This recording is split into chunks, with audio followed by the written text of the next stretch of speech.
अब परमात्मा आगे बता रहे हैं, गीता अध्याय नंबर 15 के श्लोक नंबर 16 और 17 में जो 3 पुरुष बताए, सरपुरुष, अक्षर पुरुष, ये 16वें श्लोक में बता दिया। 17वें में उत्तम पुरुष है तो अन्य परमात्मा इति उदाहरत है, यह लोक तरम अविश्य विवर्ती अवैश्वर।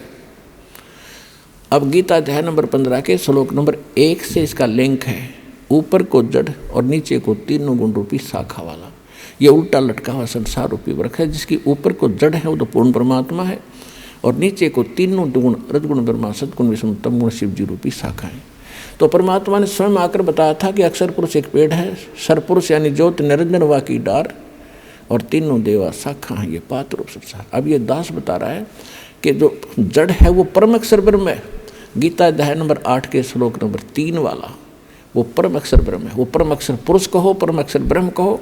और गीता अध्याय नंबर 15 के श्लोक नंबर अब 17 पर आते हैं, उत्तम पुरुष है तो अन्य परमात्मा इति उदाहरत है, यह लोक तरम अविश्य विवर्ती अवैश्वर।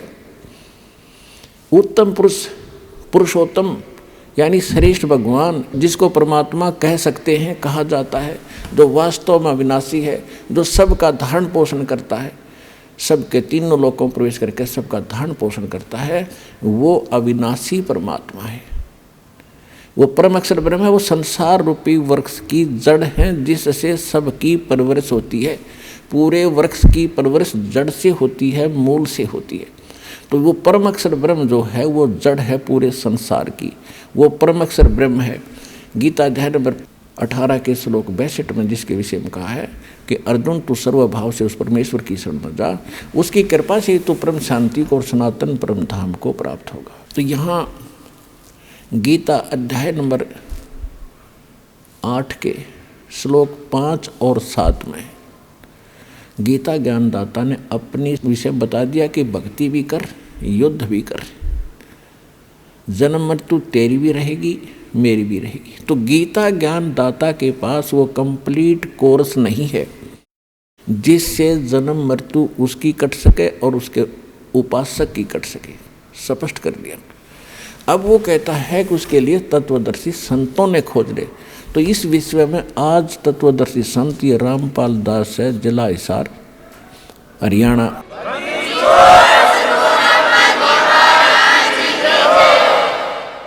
अब किसी का भ्रम ना रहना चाहिए। देखो,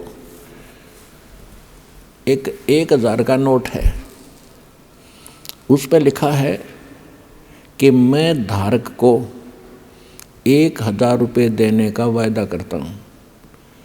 दास पे लिखा नहीं है, दास बोल सकता है कि मैं उपासक को सर्व सुख और पूरा कंप्लीट मोक्ष देने का वायदा करता हूँ जब नियम में रहोगे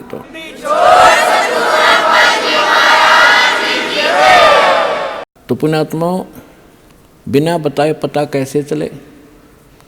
स्वयं परमात्मा आए थे, 120 वर्ष रह के चले गए, हम लाल की पहचान करना जानते नहीं, इस कारण से मार खाते रहे।